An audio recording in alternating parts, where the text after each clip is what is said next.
तो मूवी की शुरुआत होती है सुराबाया 1998 नवंबर से, जहां पर हम एक बिल्डिंग को देख पाते हैं जहां पर काफी सारे अपार्टमेंट थे और इस बिल्डिंग का नाम सासमाया अपार्टमेंट होता है। उस बिल्डिंग के अंदर टीका नाम की एक लड़की रहा करती, जो कि बाहर से ग्रोसरीज खरीद कर अपने अपार्टमेंट के अंदर आई थी, जहां पर उसने गौर किया कि उसकी सीलिंग लीक हो रही है और ये लीकेज उसके बाथरूम के अंदर आ रही थी। अब ये देखकर वो सीधा मैनेजर वोलन के पास जाती है। वहां जाकर वो उसे इन सब के बारे में बताने लगती है और टीका ये कहती है कि वो रूम नंबर 510 में रह रही है, लेकिन वहां उसकी सीलिंग लीक कर रही है। अब टीका उसे छठे फ्लोर को चेक करने के लिए कहने लगी, क्योंकि वो पानी उसके जस्ट ऊपर वाले फ्लोर मतलब कि छठे फ्लोर से आ रहा था। अब बस टीका के इतना कहने की ही देरी थी कि ये बात सुनकर वोलन थोड़ी सी घबरा जाती है। वो उसे कहने लगती है कि छठा फ्लोर तो बंद है, उसको सील कर दिया गया था और वहाँ पर कोई भी नहीं रहता, लेकिन कल वो पक्का टेक्नीशियन को बुलाकर उसको ठीक करवा देगी। अब वोलन की बातें सुनकर टीका जरा भी सेटिस्फाइड नहीं होती, इसलिए वो खुद ही उस फ्लोर पर जाने का सोच लेती है। लेकिन जैसे ही वो लिफ्ट में जाती है, उसे दिखाई देता है कि छठे फ्लोर के लिए बटन जो था वो भी सील हो रखा था। जिसके बाद वो इमरजेंसी सीढ़ियों का इस्तेमाल करके छठे फ्लोर पर गई, लेकिन वहाँ की एंट्रेंस बंद थी और इसी से उसको अंदाजा लग जाना चाहिए था कि माजरा कितना ज्यादा गंभीर है। लेकिन फिर भी वो इसके चलते अपने ही टूल्स को लेकर आती है और वहाँ का लॉक जो होता है उसको तोड़कर अंदर चली जाती है। उसने ठान लिया था कि आज वो इस चीज को ठीक करके रहेगी। वो छठे फ्लोर पर आ गई थी, जो कि पूरी तरह से खाली था। अब टीका आगे बढ़ती है और रूम नंबर 610 में जाने लगती है, क्योंकि वही अपार्टमेंट उसके ठीक ऊपर था और वहीं से वो पानी भी लीक कर रहा था। अब वो अंदर जाती है, लेकिन वहाँ कोई नहीं होता। लेकिन तभी उसे बाथरूम में से कोई आवाज आती है और वो उस आवाज से बात करने लगती है। वो आवाज असल में एक लेडी की थी, जो कि अपना नाम मिस के बताती है और वो टीका को अंदर ही बुलाती है। टीका ने अब जैसे ही दरवाजा खोला तो उसको एक लेडी दिखाई देती है, जो कि बाथटब के अंदर बैठकर अपनी बेटी को नहला रही थी और उसको देखकर टीका बहुत डर जाती है, क्योंकि ऐसी खाली जगह पर ये लेडी अपनी बच्ची को कैसे नहला रही थी। और सबसे बड़ी बात कि अगर इस फ्लोर को सील कर दिया गया था तो यहाँ पर ये लेडी और बच्ची रह कैसे रही है। खैर, अब वो लेडी टीका को देखते ही कहती है कि 4 days सनसेट, यानी कि 4 शामें। इसके बाद हमें 4 दिन बाद का ही सीन दिखाया जाता है, जहाँ पर टीका ये सारी बातें अपनी बहन यूनी को बता रही थी। असल में उस छठे फ्लोर के हादसे के बाद में टीका के साथ कुछ अजीब सी चीजें होने लगी थी, यानी कि अजीब चीजें घट रही थी। जैसे कि उसे हर वक्त ऐसा लगता था कि कोई उसका पीछा कर रहा हो, और जब वो स्विमिंग पूल के अंदर जाती है तब उसको ऐसा लगता है कि जैसे कोई उसको अंदर खींच रहा है। अब उसकी ये सारी बातें सुनकर यूनी काफी परेशान हो गई थी और उसने अपनी बहन का इलाज एक अच्छे डॉक्टर से भी करवाया था, जहाँ पर डॉक्टर ने बताया था कि ये सब असल में उसकी मेंटल हेल्थ की वजह से हो रहा है। मतलब टीका को ये सब हेलुसिनेशंस हो रहे थे। अब यहाँ पर यूनी टीका से पिल्स लेने के लिए कहती है और नहा धोकर डिनर करने के लिए बुलाती है। खैर, अब टीका बाथरूम में नहाने जाती है, जहाँ पर आज चौथी शाम होने वाली थी, यानी कि शाम के 6 बज रहे थे। अब टीका डरते हुए ब्रश करने लगती है कि तभी बाथरूम के अंदर से वही स्पिरिट निकलती है, वो भी अपनी बेटी के साथ में। लेकिन टीका जब पीछे मुड़ती है तो उसे कोई नहीं दिखता, जिसके बाद उसे बाथरूम के अंदर उसी स्पिरिट का रिफ्लेक्शन दिखता है, जिसको देखकर वो बहुत जोर से चिल्लाती है। अब अपनी बहन की तेज आवाज सुनकर यूनी बाथरूम में जाती है, जहाँ पर उसे टीका की कटी फटी लाश दिखाई देती है, जिसको देखकर वो बहुत जोर से चिल्लाती है। और ये असल में इस मूवी का इंट्रो था। तो आपको ये बात तो समझ में आ गई होगी कि 610 फ्लैट के अंदर, यानी कि अपार्टमेंट के अंदर, कोई लेडी और बच्ची नहीं बल्कि उनकी स्पिरिट मौजूद थी, जो कि शायद से किसी टाइप का श्राप किसी इंसान को दे दिया करती होंगी जब कोई उनके पास आता होगा। खैर, अब सीन सीधा जकार्ता दिसंबर 1998 पर शिफ्ट होता है, जहां पर हम आलमा को देखते हैं। और आलमा असल में एक रेस्टोरेंट चलाती है, ताकि वो अपनी छोटी बहन मिया को पढ़ाई के लिए सपोर्ट कर सके। साथ ही साथ उसकी माँ की तबीयत भी खराब है, जिसके चलते वो इसी रेस्टोरेंट के दम पर अपनी माँ का इलाज करवा रही थी। लेकिन आजकल रेस्टोरेंट भी इतना अच्छा खासा नहीं चल रहा होता। अब इसी बीच वह रेस्टोरेंट का वर्कर आता है, जहाँ से हमको ये पता चलता है कि आलमा ने उसकी सैलरी तक भी नहीं दी है। खैर, आलमा उसे सैलरी दे देगी, वो ऐसा बताती है। अब इसी बीच आलमा के पास एक कॉल आता है, जहाँ से उसको पता चलता है कि उसकी माँ अब जिंदा नहीं रही। ये सुनकर वो सीधा हॉस्पिटल आ जाती है, जहाँ पर उसकी बहन पहले से ही मौजूद थी। जिसके बाद हम आलमा की माँ का फ्यूनरल देख पाते हैं, जहाँ पर रायन नाम का एक आदमी आता है, जो कि असल में आलमा का ही लवर था और वो बहुत जल्दी शादी करने वाले थे। और फ्यूनरल के बाद रायन आलमा से बात करता है और वो उसको सुराबाया शिफ्ट होने के लिए कहने लगता है, क्योंकि उसका भी वहीं पर ट्रांसफर हुआ था और वो 3 महीने से वहीं पर था। दरअसल रायन एक डिटेक्टिव है और यहाँ आलमा ये कहने लगती है कि अगर वो चली जाएगी तो रेस्टोरेंट का क्या होगा। इस पर रायन उसे साफ कहता है कि उसकी चिंता नहीं करनी चाहिए, क्योंकि वैसे भी ये ठीक से चल नहीं रहा था और अभी जब वो सुराबाया के अंदर शिफ्ट हो जाएगी तो उसको वहाँ पर कोई ना कोई अच्छी जॉब मिल सकती है। और आलमा की जरूरत रेस्टोरेंट से ज्यादा उसकी बहन मिया को है, तो वो वहाँ पर रहकर मिया को भी सपोर्ट कर पाएगी। अब उसकी बातें सुनकर वो मान जाती है। खैर अब सीन सीधा सुराबाया की तरफ आता है, जहाँ पर हम रायन को देख पाते हैं जो कि तीका वाले केस पर ही काम कर रहा था, जहाँ पर आलमा उसको बताने लगती है कि उसे सामसाया अपार्टमेंट में काम मिला है और ये वही शुरुआत वाला अपार्टमेंट होता है। और ये सुनकर रायन परेशान हो गया था क्योंकि उसी अपार्टमेंट से जुड़े हुए केस पर वो काम कर रहा था, जो कि असल में एक मर्डर केस है। लेकिन आलमा ये बताने लगती है कि उसे वहाँ पर काफी अच्छा पैसा मिल रहा था और उसकी बातें सुनकर वो उसे कुछ नहीं बोल पाता। अल्टीमेटली वही उसको ये बातें बोलकर यहाँ पर लेकर आया था। अब सीन चेंज होता है, जहाँ आलमा और मिया सामसाया अपार्टमेंट में आए हुए थे और उनके साथ रायन भी था, जहाँ पर उनका स्वागत वोलन और आयमान ने किया, जो कि वहाँ के ओनर्स प्लस मैनेजर्स हैं। खैर इसके बाद आलमा और मिया ने अपना कमरा देखा और यहाँ रायन आलमा को उस केस के बारे में बताता है। वो बोलता है कि तीका नाम की लड़की जिसकी लाश कटी फटी मिली थी, उसका कोई भी सस्पेक्ट नहीं मिला क्योंकि उन्हें वहाँ से कोई सुराग नहीं मिला, ना ही कोई फिंगरप्रिंट, ना ही उन्हें कोई हथियार मिला जिसके बारे में पता चल सके जिससे ये सब किया गया। यानी कि ये केस काफी लंबा चलने वाला है। और वो ये भी बताता है कि ऐसा ही एक सेम केस 4 साल पहले भी घटित हुआ था, जहाँ पर इसी तरह से एक इंसान को खत्म करा गया जो कि इसी अपार्टमेंट का एक जैनिटर था, लेकिन उसके बारे में कभी भी कुछ पता नहीं चला था। और सबसे बड़ी बात कि ये दोनों ही खून इस अपार्टमेंट में नहीं हुए थे। अब पुलिस ने वोलन और आयमान और सारे स्टाफ का इंटरव्यू भी लिया था जो कि इस केस से जुड़े हुए थे, लेकिन उन्हें कोई भी सुराग नहीं मिला।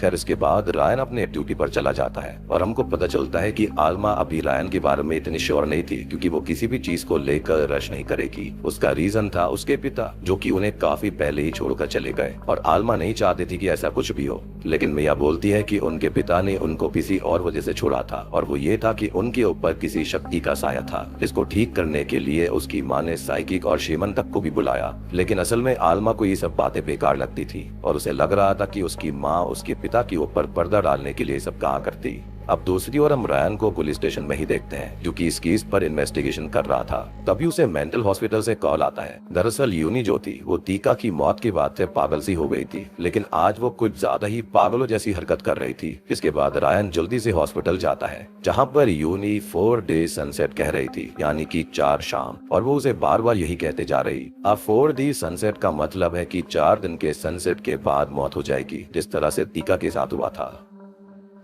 अब दूसरी तरफ हम एक आदमी को देखते हैं जो कि उसी अपार्टमेंट में रहा करता, लेकिन उसकी भी छत लीक हो रही थी और वो ये बात जाकर आलमा को बताने लगता है। वो आलमा को अपनी यूनिट के अंदर लेकर जाता है और उसने उसे वो लीक भी दिखाया था जो कि काफी ज्यादा हो रहा था। इसके बाद वो उसको बोलता है कि ऐसी ही लीकेज उसके पास वाली यूनिट में भी हुई थी और उसने भी इस बारे में शिकायत करी और उसका नाम तीका था, लेकिन आज तक उसका अपार्टमेंट ठीक नहीं हुआ। और वो उसे उसकी यूनिट में भी लेकर जाता है और यहाँ पर वो उसको ये भी बताता है कि ये वही लड़की है जिसकी लाश कटी फटी मिली थी। खैर वो आदमी उसको ये बोलता है कि वो 1 हफ्ते के लिए अपने होम टाउन जा रहा है और तब तक उसे ये ठीक मिलना चाहिए। ऑब्वियस ही बात है, आलमा ने वहाँ पर काम करना शुरू कर दिया था तो वो वहाँ की एम्प्लॉय होती है और ये उसकी जिम्मेदारी थी। अब उसकी बातें सुनकर आलमा एक वर्कर के पास जाती है, लेकिन वर्कर उसे साफ मना कर देता है क्योंकि ऊपर जाने के लिए लिफ्ट बंद थी। तब आलमा कहने लगती है कि वो सीढ़ियों का इस्तेमाल कर सकते हैं, लेकिन वो आदमी नहीं मानता। वो कहता है कि कल जब टेक्नीशियन आएगा तभी वो लोग कुछ कर सकते हैं, और इतना कहकर वो वहाँ से चला जाता है। यानी कि हर कोई छठे माले से नीचे नीचे जाने के लिए तैयार था, लेकिन ऊपर जाने के लिए कोई भी रेडी नहीं था। अब आलमा अपनी बहन के साथ खुद ऊपर जाकर ये सब सही करने का फैसला ठान लेती है, जैसा कि तीका ने सोचा था।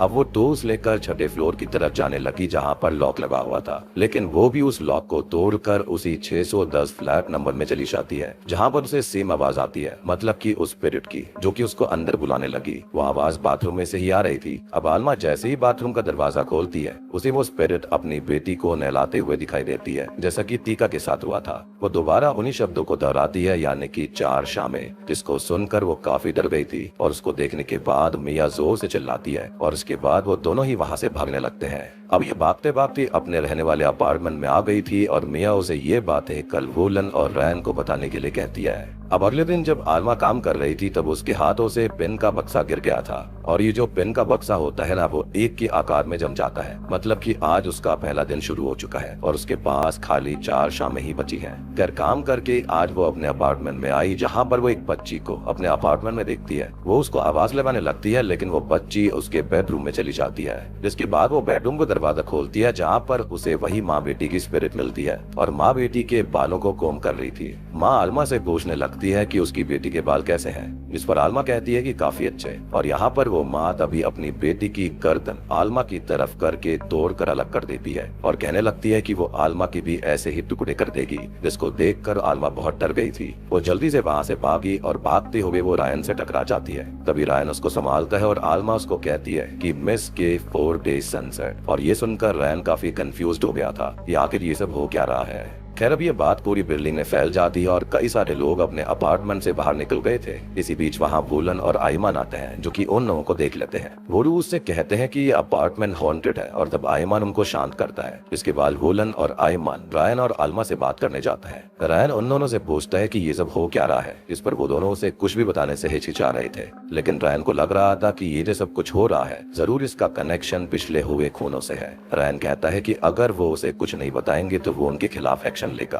और ये सुनकर वोलन और आयमान उसे असली बात बताते हैं। वो बताते हैं कि छठा फ्लोर हॉन्टेड है और वो इस बात को एक्सेप्ट करते हैं। दरअसल 4 साल पहले छठे फ्लोर के 610 रूम नंबर के अंदर एक माँ बेटी रहा करती थी। लेकिन जब वो रास्ते में जा रही थी तब उनका कार से एक्सीडेंट हो गया था, जिसके बाद वो खत्म हो गई। लेकिन उनके खत्म होने के बाद चीजें काफी डरावनी हो गई थी और उनके खत्म होने के बाद ही 610 अपार्टमेंट में एक आदमी साफ सफाई करने के लिए गया था। लेकिन वहाँ जाकर उसे कुछ आवाज आती है, जिसने उसे अंदर बाथरूम में बुलाया और वहाँ उसने पहली बार उन माँ बेटे की स्पिरिट को देखा था। इसने उसको कहा कि 4 शामें और जो भी उस अपार्टमेंट के अंदर जाता है वो चौथे दिन के सनसेट के बाद खत्म हो जाता है। और यही चीज उस साफ सफाई वाले के साथ हुई, यानी कि 4 साल पहले जब हुआ था। जब वो चौथे दिन अपने घर गया था तब उसे बाथटब के अंदर उन्हीं माँ बेटे की स्पिरिट मिली, जिसने उसके 2 टुकड़े कर दिए। जिसके बाद वोलन और आयमान ने एक साइकिक को बुलाया, जिसने की छठे फ्लोर को आकर चेक करने की कोशिश करी, जहाँ पर उसने बताया कि जो स्पिरिट यहाँ पर है वो काफी शक्तिशाली है। और ये बात पता चलते ही वोलन और आयमान ने उस छठे फ्लोर को ही सील करवा दिया, जिस वजह से सब कुछ सही चलता रहा था। उनकी कहानी सुनकर रायन को विश्वास नहीं होता, इसलिए वो खुद वहाँ पर जाकर देखेगा। और इसी बीच आलमा अपनी बहन को डांस क्लास से पिक करने के लिए निकल गई थी। अब आलमा के जाने के बाद रायन वोलन और आयमान के साथ ऊपर वाले फ्लोर पर जाता है, जहां पर रायन अकेला ही 610 फ्लैट नंबर के पास आया, जहां उसे उसी स्पिरिट की आवाज आई जो कि अपना नाम मिस के बताती है और उसे अंदर बुलाने लगती है। जब रायन दरवाजा खोलता है तब उसे भी शॉकिंगली दोनों स्पिरिट दिखती है, जो कि उससे कहती है कि 4 शामें। और ये देखकर और सुनकर रायन बहुत घबरा गया था। वो उनके ऊपर बंदूक तान देता है, लेकिन वो दोनों तभी वहाँ से गायब हो जाती है, जिसको देखकर रायन बहुत ही ज्यादा डर गया था। रायन को यहाँ पर डरा हुआ देखकर वोलन और आयमान भी डर चुके थे। अब दूसरी ओर हम मिया को देखते हैं, जो कि डांस की प्रैक्टिस कर रही होती है, लेकिन उसका मिरर रिफ्लेक्शन जो होता है वो उसके साथ नहीं चल रहा था। ये देखकर मिया काफी डर जाती है और ये चीज कंफर्म करने के लिए वो मिरर की तरफ देखकर ही डांस करने लगती है। पहले तो सब कुछ ठीक होता है, लेकिन तभी मिया का रिफ्लेक्शन उसको घूरने लगता है और वो उसी के सामने डांस करने लगता है, जिसको देखकर मिया डर जाती है। जिसके बाद उसका रिफ्लेक्शन जो होता है उसने अपना पैर ट्विस्ट कर दिया था, जिससे मिया डर गई। अब तभी वो माँ बेटी की स्पिरिट जो होती है वो मिरर से उसको दिखने लगती है, जिसके बाद में वो मिरर से बाहर आती है और इस चीज को देखकर तो मिया बहुत ही ज्यादा डर गई थी, चिल्लाने लगी थी। तभी उसकी आवाज सुनकर आलमा और मिया की टीचर मिस रिनी वहाँ पर आई। यहाँ पर मिस रिनी जो होती है वो चीजों को भाप सकती थी और इसलिए वो आलमा और मिया को बताती है कि उनको कोई फॉलो कर रहा है और वो एक बच्ची और लेडी की स्पिरिट है। अब ये सुनकर वो दोनों समझ गए थे कि ये वही स्पिरिट्स हैं जो कि 610 अपार्टमेंट में रहती हैं। अब यहाँ मिस रिनी उन्हें एक साइकिक के बारे में बताती है, जिसका नाम मिस्टर सुकमो है और वो उसे उनका एड्रेस देती है। दूसरी ओर रायन वोलन और आयमान से उन माँ बेटी के बारे में इंफॉर्मेशन निकालता है, लेकिन उन दोनों के पास कोई भी जानकारी नहीं थी, जो कि काफी वियर्ड था। वो बताते हैं कि उनको बस उनका नाम पता है, माँ का नाम नूरी था और बेटी का नाम नेद्या। उनको बस इतना ही पता है। और नूरी ने असल में पूर्वोकर तो जाने का डिसाइड किया था और जाते वक्त ही उन दोनों का एक्सीडेंट हुआ। इसी बीच मिया और आलमा वहाँ पर आ गए थे। यहाँ रायन आलमा को बताता है कि वो भी छठे फ्लोर पर गया था, जिसका मतलब रायन के पास भी अब खाली 4 शामें बची हुई हैं। खैर उसे इन माँ बेटी के बारे में और भी ज्यादा जानना था, इसलिए वो पुलिस स्टेशन चला जाता है। अब उसके जाने के बाद में आलमा वोलन और आयमान को बता दी है कि यहाँ पर मिस्टर सुकमो आएंगे, जो कि एक साइकिक है। तभी दूसरी ओर रायन सारे एक्सीडेंट के रिकॉर्ड्स निकालने को कहता है, जो कि पूर्वोकर तो में इन 4 सालों में हुए हैं। अब सीन चेंज होता है, जहाँ पर मिस्टर सुकमो अपार्टमेंट के अंदर आ गए थे। अब सुकुमो छठे फ्लोर पर जाता है और उस स्पिरिट से संपर्क करने की कोशिश करता है, लेकिन उससे संपर्क नहीं होता क्योंकि वो काफी शक्तिशाली थी और ना ही कोई एग्जॉर्सिज्म परफॉर्म हो सकता था। दरअसल उन्हें ये सब ठीक करने के लिए उन गोस्ट की प्रॉब्लम्स को ठीक करना होगा। उनके साथ पास्ट में जरूर कुछ गलत हुआ था, यानी कि कुछ ना कुछ दिक्कत थी। अब अगले दिन आलमा अपने ऑफिस में थी कि तभी उसके पास मिया का कॉल आता है, जो कि उसको कह रही थी कि वो पूल पर आ जाए, और इसको सुनकर आलमा पूल पर जाने लगती है। लेकिन तभी रायन, वोलन और आयमान के पास और कुछ पूछताछ करने आया हुआ था। खैर अब पूल पर जाकर आलमा को कोई नहीं मिलता और इसलिए वो मिया को फिर से कॉल करके पूछती है कि उसने उसे पूल पर क्यों बुलाया, लेकिन मिया कहती है कि उसने तो ऐसा कोई कॉल किया ही नहीं। इसके बाद उसकी नजर पूल पर जाती है, जहाँ पर फूल की पत्तियों से उसको 2 लिखा हुआ दिखता है, मतलब कि आज दूसरी शाम होने वाली है। और तभी आलमा को कोई पानी में खींच लेता है और वो वही स्पिरिट थी जो कि उसे डुबाना चाहती थी, और वो उसे डुबाकर अंदर ही अनकॉन्शियस कर देती है, यानी कि वो बेहोश हो जाती है। अब इसी बीच वहाँ पर मिया आती है, जो कि अपनी बहन को ढूंढने लगती है।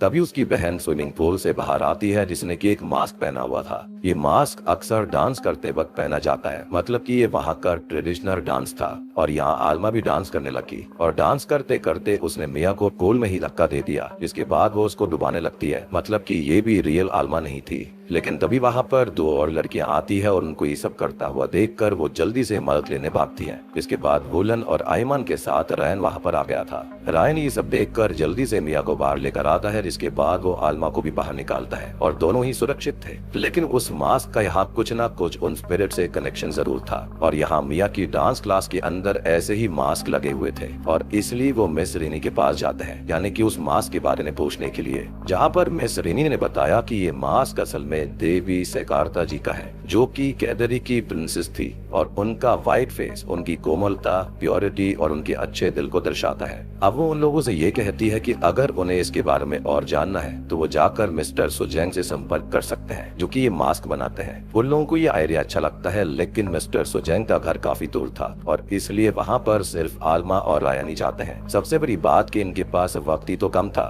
खैर अब काफी देर चलने के बाद में लंबा सफर करने के बाद ये फाइनली मिस्टर सुजेंग से मिलते हैं। खैर वो मिस्टर सुजेंग से इस मास्क के बारे में पूछते हैं तो वो ये बताते हैं कि उन्होंने ऐसा मास्क एक ही बनाया था, और वो भी किसी की स्पेशल रिक्वेस्ट पर, और उसका नाम था मिस कुसुमा देवी, और वो यहाँ की सबसे अमीर और काफी रिस्पेक्टेबल वुमन है। वो एक डांसर है। यहाँ पर मिस्टर सुजेंग उन्हें उनसे मिलवाने के लिए ले जाता है, जहाँ पर वो कुसुमा देवी की मेयर को ये कहते हैं कि उससे ये कहा जाए कि वो जैन कांति के बारे में बात करना चाहता है, लेकिन कुसुमा बात करने से ही मना कर देती है। तब आलमा पूछती है कि ये जैन कांति कौन है। इस पर वो मेयर बताती है कि जैन कांति कुसुमा देवी की एक लौती बेटी थी, जो कि काफी ज्यादा खूबसूरत और एक एक्सपर्ट डांसर थी, और कुसुमा ने वो मास्क अपनी बेटी के लिए ही खास तरह से बनवाया था। जब कांति ने उस मास्क को पहनकर डांस किया तब वो काफी खुश थी, लेकिन एक दिन कुसुमा देवी को कांति के अफेयर के बारे में पता चल जाता है, और उसको ये बात भी पता चल जाती है कि कांति के पेट में उसी आदमी का बच्चा पल रहा है। अब कुसुमा देवी ने कांति को अवॉइड करने के लिए भी बोला, लेकिन कांति ने ये नहीं किया क्योंकि वो उस व्यक्ति से प्यार करती थी। ये सुनकर कुसुमा को इतना गुस्सा आया कि उसने अपनी बेटी कांति को घर से निकाल दिया, और उस दिन के बाद से वो कभी उनको नहीं दिखी।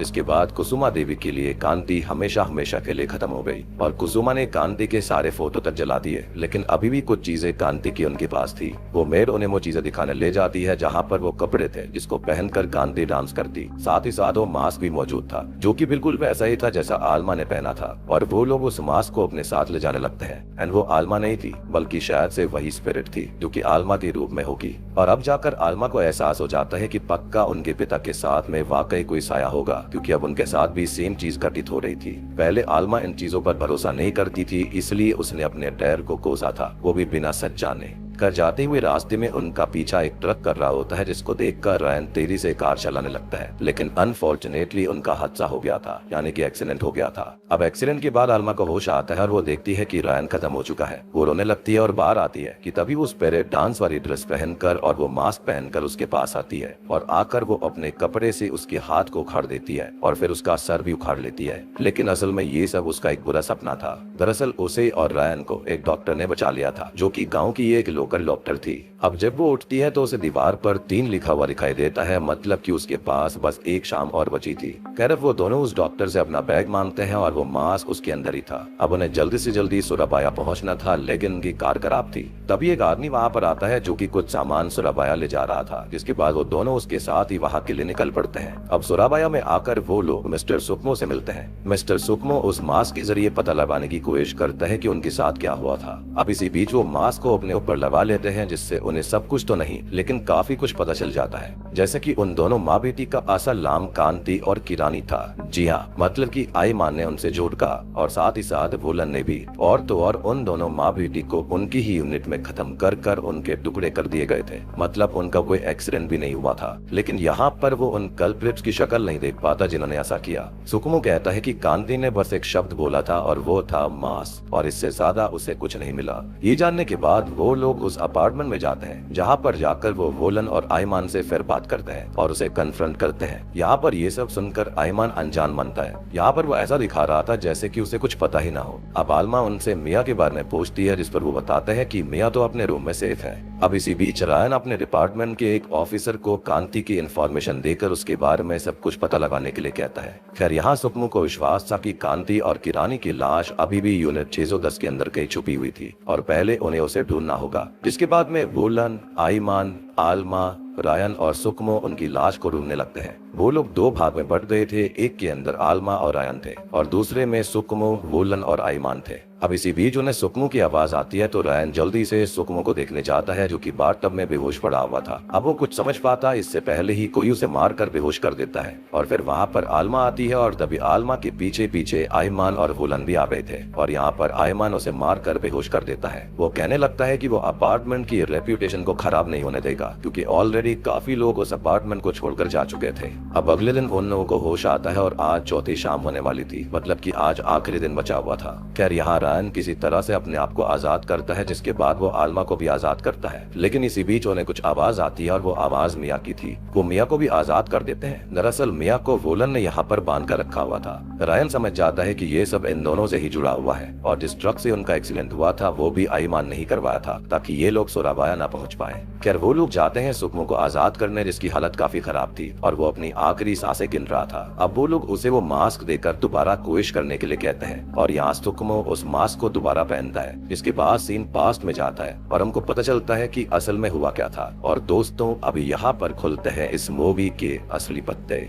असल में कांति का बॉयफ्रेंड कोई और नहीं बल्कि आईमान ही था, जिसको मास्क कहकर बुलाया करती थी और यही चीज यहाँ पर सुकमो ने सुनी भी थी। और आईमान कांति को मिस के नाम से बुलाया करता था और इसलिए इस मूवी का नाम मिस के भी है। अब वो लोग साथ में रहते थे, लेकिन जैसे जैसे दिन बढ़े आईमान अमीर हो गया और आईमान ने कांति को छोटी छोटी बातों पर मारना शुरू कर दिया था। और एक दिन कांति ने आईमान को वुलन के साथ चीट करते वक्त भी पकड़ लिया, यानी कि वुलन यहाँ पर एक बहुत ही गंदी लेडी होती है और इससे वो काफी दुखी हुई। वो आईमान से लड़ने लगी, लेकिन आईमान उल्टा उसको ही पीटने लगता है। ये देखकर उनकी बच्ची किरानी आईमान को मारने आती है, लेकिन उसने उस छोटी सी बच्ची के सर पर जोर से मार दिया था, जिससे कि वो वहीं पर खत्म हो गई। और इसके बाद उसने अपनी बीवी को भी खत्म करने का ठान लिया। वो उनको खत्म करने ही वाला था, लेकिन उससे पहले उसने उनको 4 शामों तक अब्यूज किया था और इसलिए जो कोई भी उनकी स्पिरिट को देखता था वो चौथे दिन की शाम के बाद ही खत्म हो जाया करता और यही उनका कर्ज था। खैर उनको खत्म करने के बाद में आईमान ने उनकी लाश के टुकड़े कर दिए थे और उनको बोरे में डालकर इसी यूनिट में कहीं छुपा दिया। और अब आपको ये बात भी समझ में आई होगी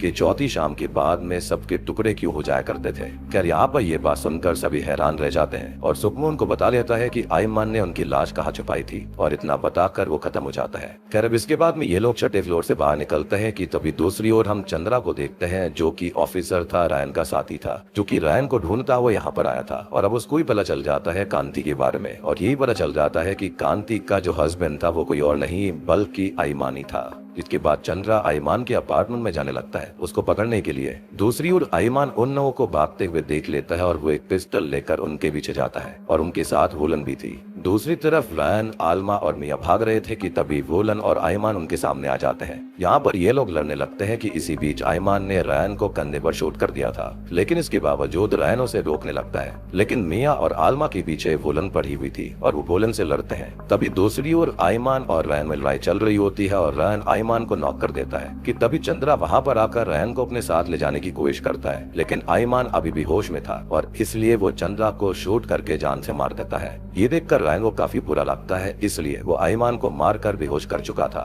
दूसरी ओर मिया और आलमा वोलन से लड़ते हुए स्ट्रगल कर रहे थे, जिससे मिया के पैर में चाकू लग जाता है, लेकिन जैसे तैसे वह वोलन को हैंडल करते हैं और इसके बाद मिया, आलमा और रैन यूनाइट होते हैं। अब उनके पास बहुत कम समय बचा हुआ था। वो लोग उन दोनों माँ बेटी की लाश को ढूंढने जाते हैं जहाँ पर सुकुमो ने उनको बताया था। उन लोगों को वो दीवार मिल जाती है और वो उस दीवार को तोड़ने लगते हैं, लेकिन तभी शाम हो गई थी, मतलब कि सूर्य अस्त हो गया था। इसलिए वो दोनों माँ बेटी की स्पिरिट वहाँ आ जाती है और वो सबसे पहले मिया को अपनी तरफ खींचकर उसके टुकड़े करने की कोशिश करने लगती है, लेकिन रैन और आलमा जल्दी जल्दी करके उन दोनों की लाश को ढूंढ लेते हैं, जिसको देखकर ये दोनों ही स्पिरिट शांत हो गई थी और वो एक पल के लिए अपने असली रूप में भी आती है और आलमा और रैन को देखकर स्माइल करती है, मतलब कि वो उनसे खुश थी, यानी कि उन्होंने उनकी गुत्थी को सुलझा लिया। जिसके बाद वो वहाँ से गायब हो जाती हैं। अब दूसरी ओर हम वोलन को देखते हैं जो कि आयमान के पास आकर उसको उठाने लगती है और यहाँ पर आयमान भी जिंदा था, लेकिन तभी वोलन को वो स्पिरिट उठाकर उसकी गर्दन उखाड़ देती है, जो कि बिल्कुल सही हुआ। इसके बाद वो आयमान के भी टुकड़े करने लगती है और यहाँ पर फाइनली इन दोनों का अंत हो जाता है।